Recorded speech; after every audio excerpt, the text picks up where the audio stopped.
नमो बुद्धाय जय भीम साथियों। मैं हूं प्रदीप बौद्ध और आप देख रहे हैं चैनल मॉन्क मिशन। और आज हमारा पहला पॉडकास्ट है। तो हमारे साथ जो साथी समय आप देख रहे हैं, इनका नाम है अरविंद कुमार, जो कि अंबेडकर प्राइम चैनल से हैं, उसके संस्थापक हैं। तो आज कुछ सामाजिक मुद्दे हैं, कुछ न्यूज से भी कुछ जुड़े हैं, कुछ राजनीति की, कुछ धर्म से, कुछ हर तरह के कुछ मुद्दे हैं। तो हम थोड़ा सा इनसे बातचीत करेंगे। नमोदय जय भीम। नमोदय जी। जैसे कि आज हमारा पहला पॉडकास्ट है, तो आप पहले शख्स हैं और आपको हम मुबारकबाद देना चाहिए कि आप यहाँ पर वेलकम वेलकम। तो मैं आपसे एक सवाल ये जानना चाहता हूँ, जैसे कि अंजना ओम कश्यप ने जो एक शिक्षक पे मैं टिप्पणी करी है कि वो दो कौड़ी के हैं, आता जाता उनको कुछ नहीं है, तो इस बारे में क्या कहेंगे आप? देखो, जो आज की जो राजनीति चल रही है और राजनीति ने किस तरीके से मीडिया को अपने अंदर समेट लिया, ये वर्तमान सरकार जो है, वर्तमान सरकार की जो पॉलिसी है, वो किसी भी क्षेत्र को नहीं छोड़ना चाहती। आज की जो मीडिया है वो केवल मोदी जी के तलवे चाटने में लगी हुई है, तलवे चाटने के सिवा और कुछ नहीं कर रही है। पूरे देश में भ्रम फैला रखा है, मोदी मोदी मोदी मोदी।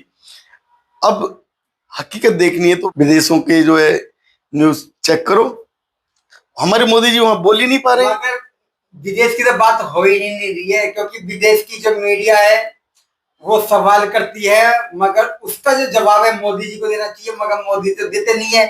उनके जो खास, बिल्कुल खास एंकर हैं, वो उसका रिप्लाई करते रहते हैं। ऐसा क्यों है? देखो, जब हमारा प्रधानमंत्री शिक्षित नहीं है, केवल डिग्री वाला प्रधानमंत्री है हमारे साथ, जो जो काम कर रहा है, जो केवल फॉर्मेलिटी डिग्री वाले जो प्रधानमंत्री जी, अगर उनसे सवाल विदेश की मीडिया पूछती है तो डर जाते हैं। दूसरा, उसका एक लॉजिक एक और है, हमारे प्रधानमंत्री जी पढ़े लिखे तो है नहीं, उनके जो क्वेश्चंस होते हैं सारे इंग्लिश के होते हैं, और हमारे मोदी जी के जो है एक कान से इंग्लिश निकलती है और दूसरे से बाहर चली जाती है। अब उसमें वो केवल हंस के टाल देते हैं या जो है हाय हेलो करके खत्म कर देते हैं। तो एक चीज भी ये भी तो है कि मारे वो पढ़े लिखे नहीं है, मगर उसकी उनकी डिग्रियां जो बताते हैं फेक भी है। कुछ अमित शाह जी ने भी दिखाई भी थी कि ये डिग्री है उनकी।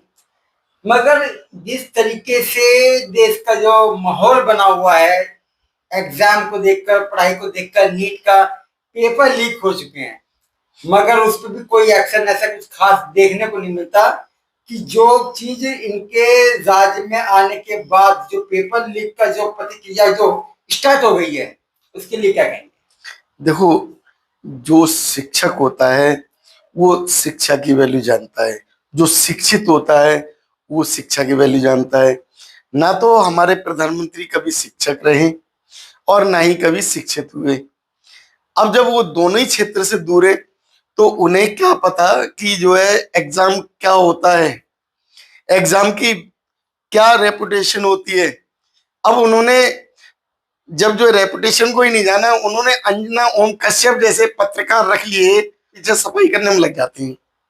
तो जो हमारे नीट के एग्जाम, जो बच्चे कई कई साल तैयारी करते हैं, उनका जो मनोबल जो पॉजिटिव रहता है, और जब एग्जाम कोई भी होता है और वो लीक हो जाता है, तो लीक एग्जाम को लेकर जो बच्चों का जो मनोबल डाउन होता है, उस समय उन बच्चों से पूछिए, वो परिवार से पूछिए। इसको ऐसे नहीं जोड़ा जाता कि मोदी जी ये कहें कि ना मैं पढ़ूंगा ना पढ़ने दूंगा किसी को। नहीं, मोदी जी कहने में डर रहे हैं, ये सीधे सीधा नहीं बोल सकते। नहीं बोल सकते ना, बोलना चाहिए ना सीधा, भाई ना मैं पढ़ूंगा ना तो मैं पढ़ने दूंगा, तो और ना मैं एक्शन लूंगा इन लोगों पे। देखो, ये भी जो आपने बात कही है ना, वो बात भी सत्य है। अभी 6 महीने तो हुए नहीं है जो पूरे देश के अंदर एक माहौल बना था कि स्कूल बंद किए जा रहे हैं, सरकारी स्कूल बंद किए, और करीब करीब 1.25 लाख स्कूल बंद भी कर दिए।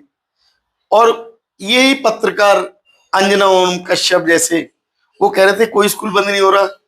लेकिन जब जो है ग्राउंड पे हमारे यूट्यूबर भाई पहुंचे और उन्होंने ग्राउंड रिपोर्टिंग की, जो ये माहौल आज के टाइम जो तैयार किया गया है, वो माहौल आज की जो सरकार है वो चाह रही है, उसी तरीके से हमारी जो मीडिया है वो दिखा रही है, उसी तरीके से मीडिया वो माहौल को बनाने की कोशिश कर रही है। हकीकत तो तब पता लगती है जब हमारे बच्चे, जो कि उनका भविष्य अधर में, हमारे देश के अंदर 98 पेपर लीक हो रहे हैं और हमारे प्रधानमंत्री जी कुछ कहने को तैयार नहीं। नहीं, एक चीज ये भी तो है कि पार्लियामेंट में इसका कोई विरोध नहीं हो पा रहा है कि लीक हो गए पेपर, इसके लिए कुछ किया जाए। कोई भी बीजेपी का कोई भी सांसद हो, मंत्री हो, कोई इस पर टिप्पणी नहीं हो रही है, कोई भी न्यूज में खबर नहीं आ रही है कि हाँ इस पर कोई एक्शन लेना चाहिए, वो तो दिखाई नहीं दे रहा। तो जो अब जो तुमने बात की है पार्लियामेंट की, पार्लियामेंट में जो लोग मोदी जी के बैठे हो वो विरोध क्यों करेंगे? उनके बच्चों का तो भविष्य पक्का है।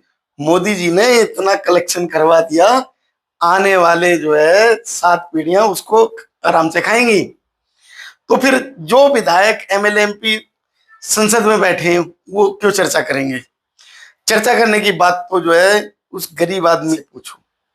संसद के अंदर नहीं पहुंच पा रहे हैं और बाहर बैठ के जो है इंतजार कर रहे हैं कब मुझे मौका मिले और मैं अंदर जाऊं और जो है मोदी जी की जो है ऊपर से नीचे तक सारे कपड़े उतार दूं। ये तो सिर्फ कहने वाली बात हो गई ना। देखो, इतने बड़े कुछ सीएम रहे हैं, बड़े बड़े ऐसे नहीं है, जैसे कि आपका नीतीश कुमार जैसे लोग हैं जो पहले बाहर रहते थे बीजेपी से, जिसपे मोदी जी खुद एलिगेशन पे लगाते थे। मगर जैसे उनको लगा कि सत्ता चाहिए तो उन्होंने कब से मैं कर लिया कि आ जाओ हमारे साथ, हम तुम्हें यहाँ का मुख्यमंत्री बना देंगे, और बना दिया। तो वैसे लोग फिर कहाँ उनकी आवाज उठा पाएंगे? देखो, ये जो आपने बात उठाई है ना, इस बात का जो है जो निचोड़ यहाँ आ जाता है जब ये लोग मंत्री बने और इन्होंने मलाई चाटनी शुरू की और मलाई इतनी चाट ली कि पेट के अंदर वो कलेक्शन होके बैठ गई। अब वो मलाई जो है हजम नहीं हुई। अब जो मलाई हजम नहीं हुई और अब वो डॉक्टर के पास जाए और वो उसका जो सीटी स्कैन होने लगे तो उसमें क्या आएगा? वो मलाई के जो थक्के जमे हुए आएंगे। वही मोदी जी ने पकड़ लिया कि इनके पास जो है, जो इन्होंने मलाई चाटी है ना, जो नोट इकट्ठे करे हैं बैंक में, धन संपत्ति को, या जो है जो एक्चुअल चल अचल में काला धन जमा कर लिया, काला धन जो जमा किया है, वो काला धन जो है जब तक वो लोग रखे रहे और उन्होंने लगाया तो है नहीं। अब मोदी जी ने क्या करा? अपने जासूसों के द्वारा उनके सारी जो है कुंडली निकलवा ली। अब कुंडली निकलवाई तो उसका खामियाजा तो भुगतना पड़ेगा ना। अब जितने भी आप कहते हो कि जितने गरीब समाज के मंत्री बनते हैं और मंत्री बनने से पहले वो लोग कहते हैं कि हम तुम्हारे लिए अच्छे काम करेंगे, लेकिन होता क्या है, जब मंत्री बन जाते हैं केवल अपने लिए काम करते हैं। अब जो धन इकट्ठा करते हैं उस धन से अगर अपने समाज के बच्चों के लिए स्कूल खोल देते तो काला धन तो नहीं रहता ना। तो एक चीज बताइए कि जब मोदी जी प्रधानमंत्री होते हुए स्कूल नहीं खोल पा रहे हैं, आप चाहे कोई विधायक या कोई सांसद खोल दे, ऐसे कैसे हो जाएगा? भाई साहब, मेरे हाथ में तो सारा कुछ है लेकिन मैं करना ना चाहूँ। अब मोदी जी के हाथ में तो सारा कुछ है। क्या इससे पहले प्रधानमंत्री हुए उन्होंने पूरे भारत के लेवल पे स्कूल नहीं खोले? प्राइमरी स्कूल भी खुले, हायर सेकेंडरी भी खुले, डिग्री कॉलेज भी खुले, और उन स्कूलों को खोलने का जो दायित्व होता है मेन तो हमारे शिक्षा विभागों के निर्देश पे प्रधानमंत्री का ही होता है। उससे डाटा कलेक्शन किया जाता है। शिक्षा विभाग जो है वो डाटा भेजता है कि हमारे क्षेत्र में इतनी आबादी हो गई और इतनी आबादी पर इतने स्कूल चाहिए। क्या मोदी जी ने किसी शिक्षा विभाग से डाटा मांगा है? कहीं सुना है? मतलब जब आप कौन से क्षेत्र में रहते हैं? गाजियाबाद में रहते। गाजियाबाद में ये क्षेत्र जो है साहिबाबाद है ना, इस साहिबाबाद के अंदर लगभग 2 करोड़ की आबादी रहती है। बिल्कुल इतनी है। 2 करोड़ की आबादी में सरकारी स्कूल बताओ कितने है? कुछ हैं, 5-6 हैं। 5-6। 2 करोड़ की आबादी में 5-6 स्कूल, और उसमें शिक्षक कितने, उसमें बच्चे कितने? उसके बाद प्राइमरी से आके ऊपर चले जाओ, हायर हायर सेकेंडरी, सेकेंडरी, वो स्कूलों का तो नाम ही नहीं है। उसके बाद फिर चले जाओ डिग्री कॉलेज।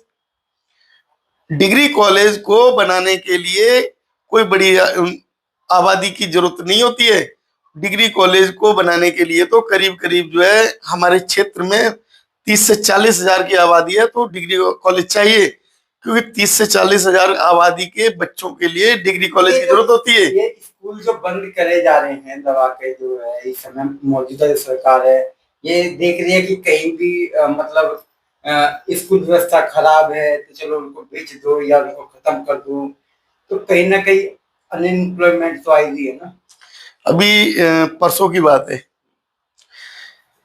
मोदी जी ने शिक्षा विभाग को ही खत्म कर दिया। जो नीतियां बनाता था, तो इसका इसका बेनिफिट किसको जाएगा? बेनिफिट किसको जाएगा? सरकार को। सरकार का जाएगा तो सरकार जब शिक्षा विभाग को ही खत्म कर देंगे, जब शिक्षा विभाग के आगे जो है भर्तियां ही नहीं होंगी, तो पैसा बचेगा सरकार को।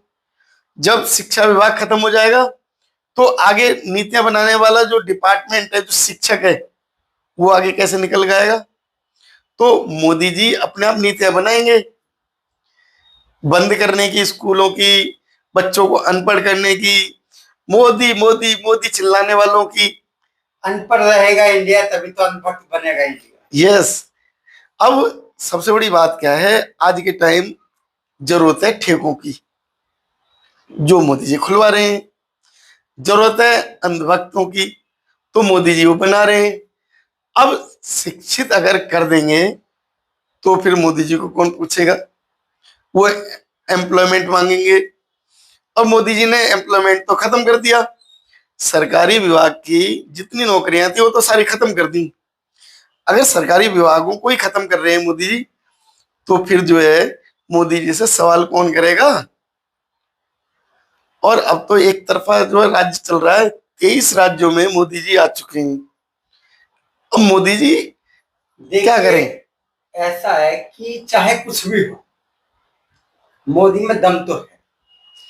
वो चाहे कितने भी करप्ट हो, कितने भी झूठे हो, कितना भी कुछ कर रहे हो, मगर प्रधानमंत्री बने बैठे हैं नहीं बैठे? देखो, बने बैठे हैं नहीं बैठे? बिल्कुल, चाहे वो कुछ भी कर रहे हो, वो कितना भी झूठ बोल रहे हो, है तो सही। बिल्कुल। लेकिन आपके लोग जो बीच ईमानदार हैं, सच्चे हैं, ठीक है, वो कुछ नहीं कर पा रहे। वो इसलिए नहीं कर पा रहे कि जो समाज के लोग जो अपने आप की ईमानदारी का जो तमगा लेके बैठते हैं ना, उनके पीछे कितनी काला बाजारी उन्होंने कर रखी है, जो धन को इकट्ठा कर रखा है, और वो धन लेके तो नहीं जा सकते। अब ना तो छिपा सकते ना दिखा सकते। जब छिपा भी नहीं सकते, दिखा भी नहीं सकते, तो क्या होगा? उन्हें चुप रहना पड़ेगा, जिससे मोदी जी बोले ना कुछ, उस धन को कहीं खींच ना ले। सबसे बड़ी बात है ना, मतलब करप्शन की वजह से सब चुप है। करप्शन की वजह से। भाई चोर चोर मौसेरी भाई, भाई तूने भी चोरी की है, मैंने भी की है। पहले तूने सत्ता संभाल ली, अब मैं सत्ता संभाल रहा हूं। जब तूने सत्ता संभाली थी तो मैंने चोरी का आरोप नहीं लगाए, अब मैं संभाल रहा हूं तो तू मेरे ऊपर चोरी का आरोप कैसे लगा देगा? इसलिए चुप रह जा। सबसे बड़ी बात है ना, मतलब एक तरीके से तानाशाही आ गई। तानाशाही। अब जो है, जब तक हमारे देश के अंदर नेपाल जैसे हालात नहीं बनेंगे, जब तक हमारे देश में जो चाटुकार हैं, अंधभक्त हैं, वो अंधभक्तों के चूल्हे जलने बंद नहीं हो जाएंगे, तब तक जो मोदी इस देश से नहीं जाएंगे। देखो क्यों जाए, जब उन्होंने बताया कि हम 2050 तक का इंतजाम करके आए हैं, 2050 तक का। अब सोचे जिस आदमी ने पहले ही 50 तक का इंतजाम कर रखा हो, और आप चाहते हैं 26 में, 27 में, 28 में, 30 में, 35 में निकल जाए, ऐसे कैसे हो जाएगा? उन्होंने, उनकी तो कोई रणनीति होगी। रणनीति तो उनकी ये है कि आरएसएस जो है पहली बार आई है तो ईमानदारी की ना। नहीं, रणनीति ईमानदारी की कैसे होगी? देखिए आप ये सोच के देखिए कि जब उन व्यक्ति ने कहा कि ये काम होना चाहिए, वो सब वही काम कर रहे हो, तो ईमानदारी है। चाहे चोर कितनी भी चोरी कर रहा हो, जब तक उसमें ईमानदारी है चोरी करने की, तो उसे कोई पकड़ नहीं सकता। मगर जहां किसी भी एक में बेईमानी आ गई, उस चोरी को पकड़ा जाएगा। ये भी तो है, वो चाहे कितने भी वो बेईमान हो, वो काम तो ईमानदारी के कर रहे हैं, तो उन्हें क्या दिक्कत है। देखो, ईमानदारी की बात आती है तो अगर सबसे बड़ी ईमानदारी तो शौचालय में देखने को मिलती है। जो 3.25 करोड़ शौचालयों का जो वादा जगह जगह लिखा मिलता है, और देखने के जाओ तो आपके अपने क्षेत्र में शौचालय पे ताले लगे हुए हैं। शौचालयों पे ताले इसलिए लगे हुए हैं क्योंकि शौचालय को देखभाल करने वाले जो व्यक्ति वो है ही नहीं। कहाँ है वो। तो क्यों है, कहाँ है? तो वो जो है, मोदी जी ने भर्ती तो नहीं निकाली। मोदी जी ने जो शौचालय खुलवाए उनकी सफाई कौन करेगा? उनकी सफाई करने के लिए कर्मचारी रखे उन्होंने?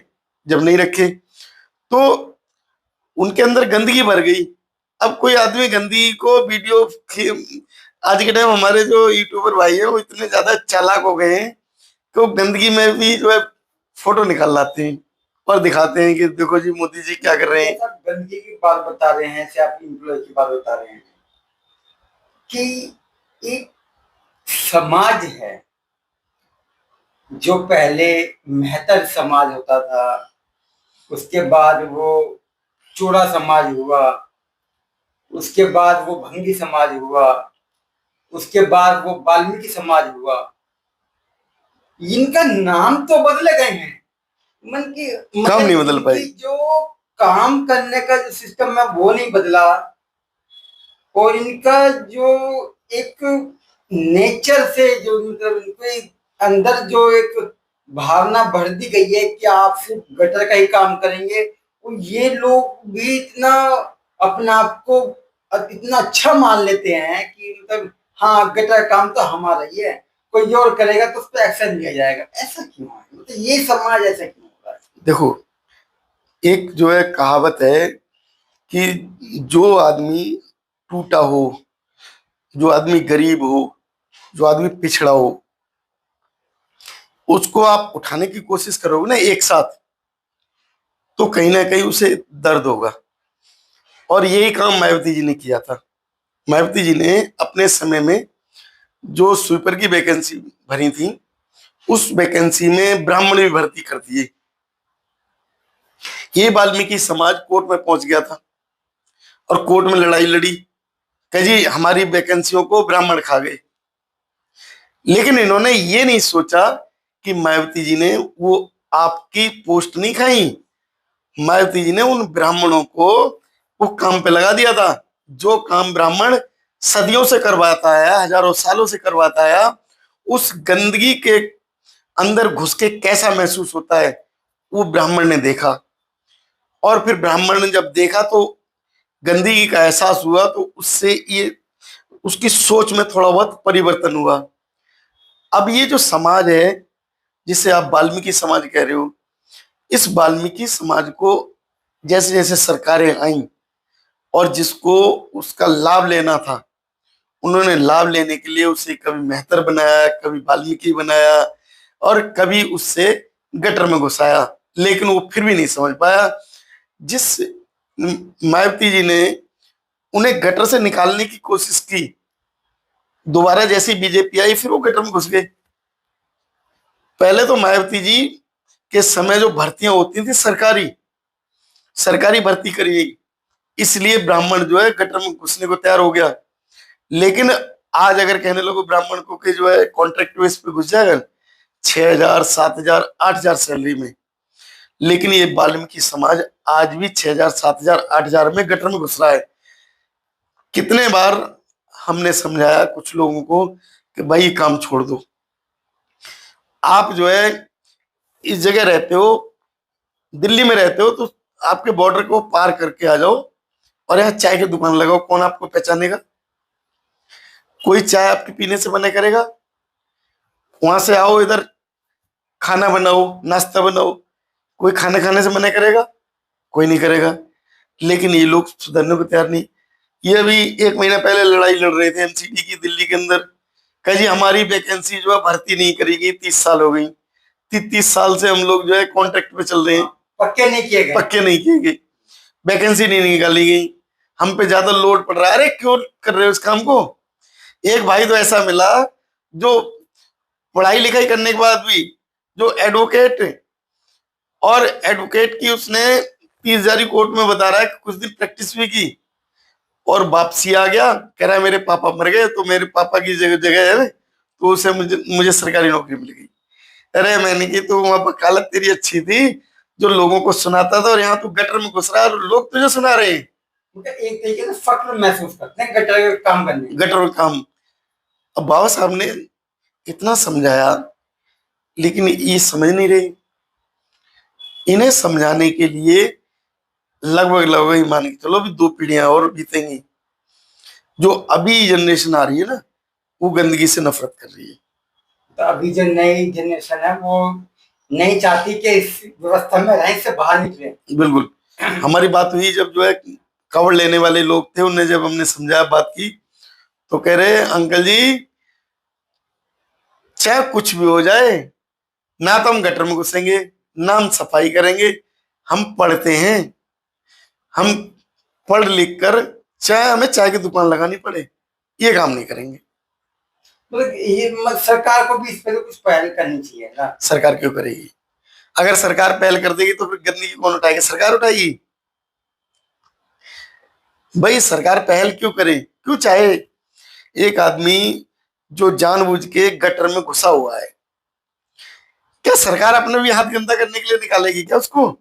सरकार तो चाहेगी गटर में घुसा और थोड़े से 1 फुट गटर में घुस के वो सही से सफाई करके आए। सेफ्टी का भी कोई इंतजाम नहीं रहता। सेफ्टी का इंतजाम तो बाबा साहब ने जो LIC बनाई थी वो मजदूर गरीब तबके के लिए बनाई थी, और LIC बना के बाबा साहब ने इन मजदूरों पे, गरीब समाज पे, तबका जो है इस पे इतना एहसान किया। वो LIC को आज जो है जो धनाढ्य लोग हैं उन्होंने अपना लिया, लेकिन वो गरीब समाज आज भी नहीं अपना पा रहा है उसे। तो इसका भाव ये भी मान सकते कि अनपढ़ होना ज्यादा वो है कि बिल्कुल। अनपढ़ होने की वजह से ये लोग नहीं समझ पा रहे। देखो अनपढ़ होने के कारण ही ये लोग नहीं समझ पा रहे। सरकार इसीलिए तो स्कूल बंद करती जा रही है कि ना तो रोजगार मांगेंगे, और जब तक ये अनपढ़ रहेंगे तब तक ना ही हमें रोजगार देने की जरूरत पड़ेगी। तो सरकार ने तो ऐसा कोई वादा भी नहीं कर रखा कि हाँ हम आपको शिक्षित करेंगे। उन्होंने सीधा मुद्दा लेकर आए थे, मुसलमानों को भगाना है और हिंदू राष्ट्र बनाना है। नहीं नहीं नहीं, जिस समय बीजेपी आई थी, बीजेपी के जो मुख्य मुद्दे थे, एक तो जनसंख्या, उस पर रोक लगाएंगे तो जनसंख्या के विरोध में एक कानून लेके आएंगे।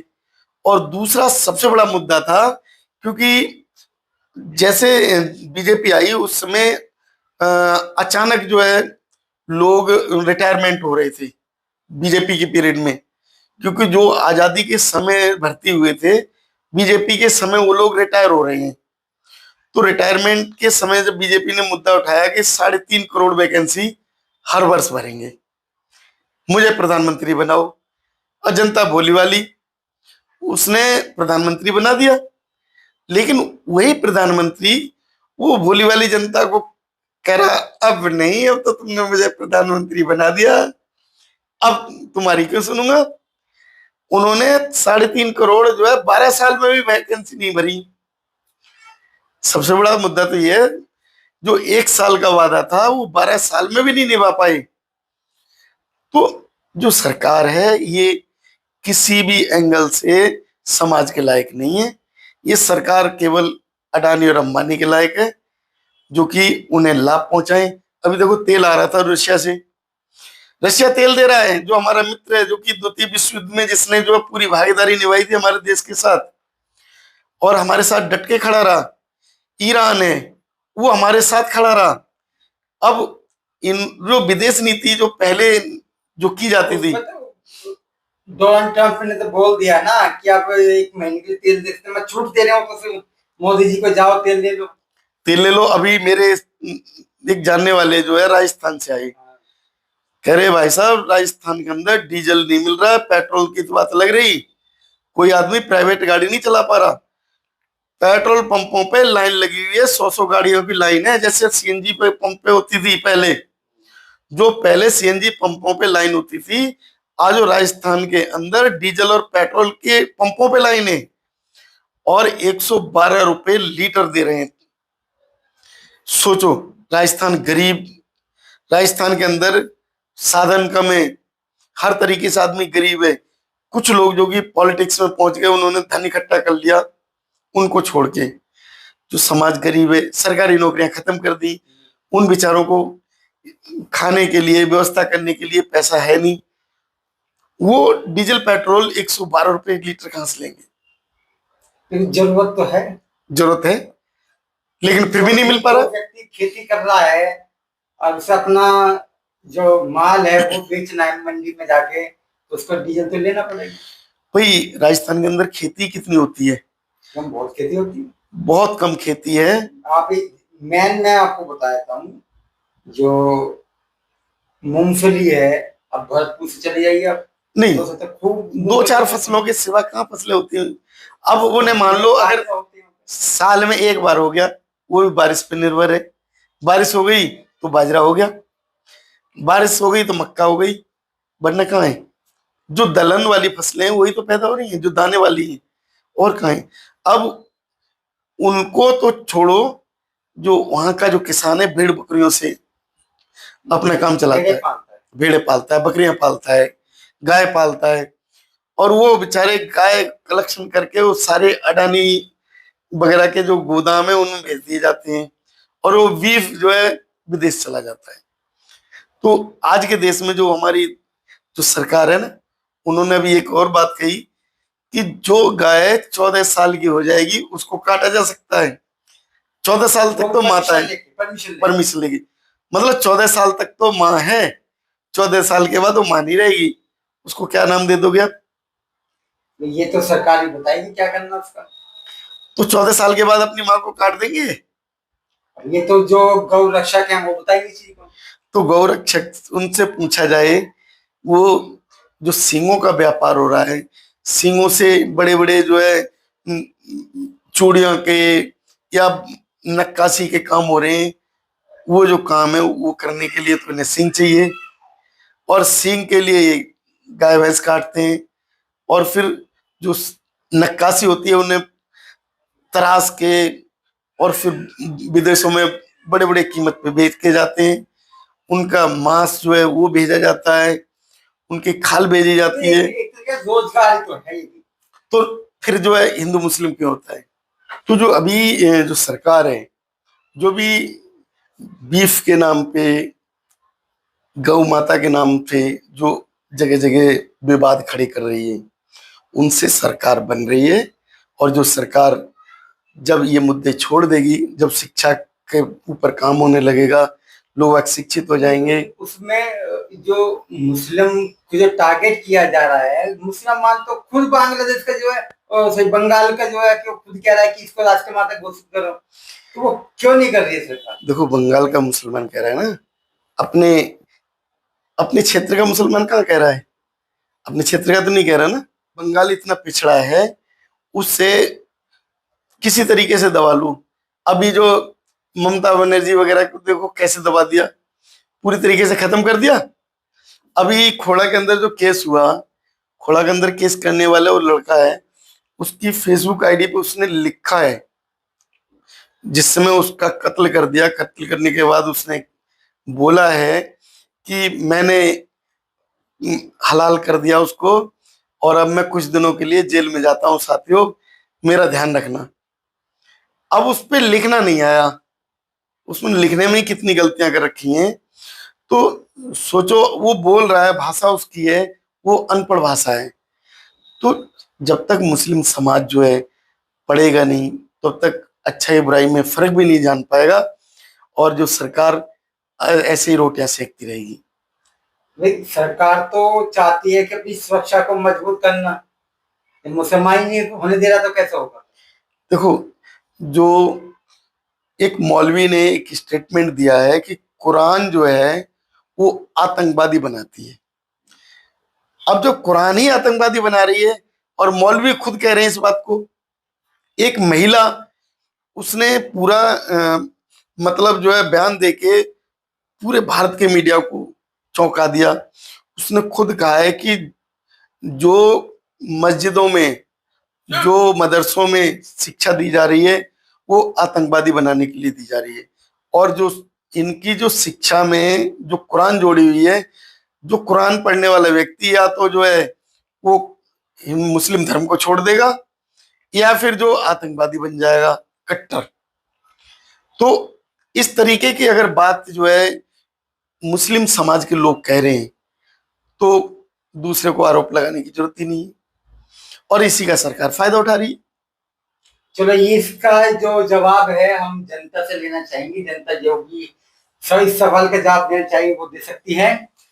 दोस्तों, हमारे इस पॉडकास्ट के अंदर आपको कैसा लगा है जो यहाँ पे हमारी बातचीत हुई है, तो उसके बारे में हमें कमेंट बॉक्स में जरूर बताएं। और पहली बार आप जुड़े हैं तो चैनल को सब्सक्राइब करें। और दोबारा से हम आएंगे एक नए साथी के साथ। जब तक के लिए आपसे विदा लेते हैं। नमो बुद्धाय। जय हिंद।